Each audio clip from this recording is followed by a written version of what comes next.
Good morning. We continue with these talks on covenants.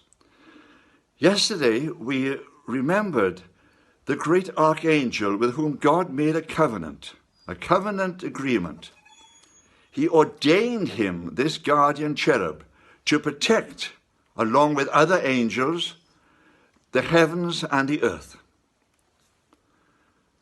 But pride came into this being. And he no longer wanted to be subject to God's will. And he rose up in rebellion against God.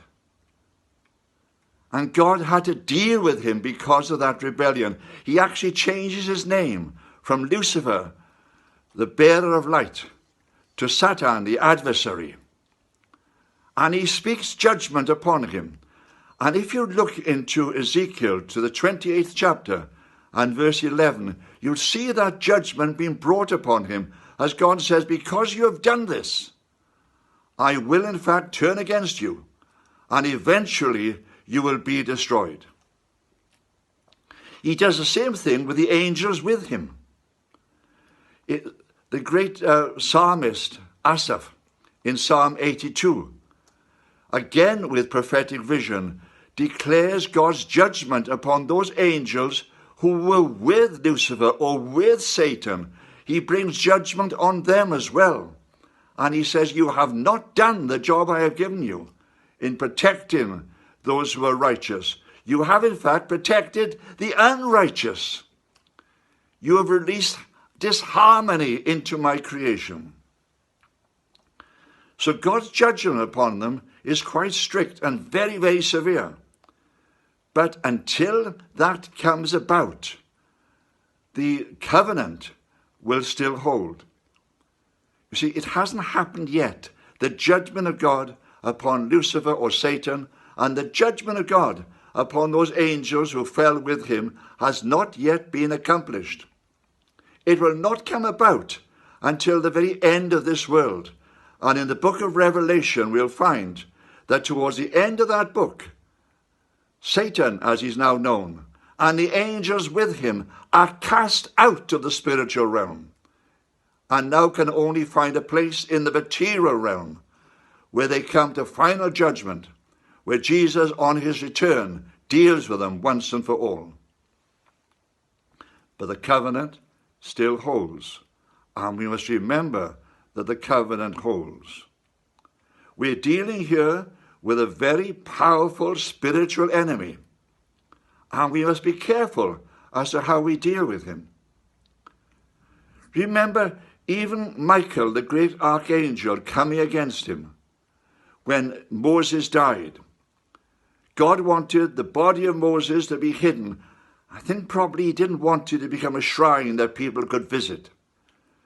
But Satan wanted the body of Moses. He wanted to set up almost a pagan temple. And Michael comes against him. And all he says to him is, the Lord rebuke you, Satan, for what you're trying to do. But even Michael is very respectful of him, because he was, and he still is, one of the most powerful of the spiritual beings that we know as angels. And the covenant still holds.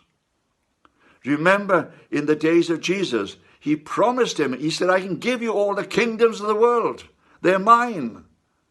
Like, see, the covenant still holds. I may have come under judgment from God, but the covenant still holds. And I'm still, he says, fighting the battle against God, which will not come to an end until the end of this world. Covenants hold. That is the one thing I want to drive home to you. Covenants hold. Because we're coming next to think about the creation of this world. And when this world was created, God created within it a garden. And he put into that garden a man and a woman, male and female, he created them. And he gave them authority in that garden. He made a covenant with them. And we know it as the Edenic covenant. They were not put in the garden so that they could just rest and be at ease. They were put into the garden to care for God's creation. They were to be God's vice-regents in this world. They were to exercise his authority, in the world. And gradually they were to extend the garden until it filled the whole world. That was the role God gave them. But he makes a covenant with them. And he says, I will make this covenant, but in this case, it will be a conditional covenant. Why conditional? Because God puts into the garden as well a tree. And he says, you will have this authority. You can take anything from the garden. But if you eat of the tree of good and evil, the covenant will break. Tomorrow, we'll go ahead and see how this, in fact, worked out. May God bless you and be with you as you think about these great events. Amen.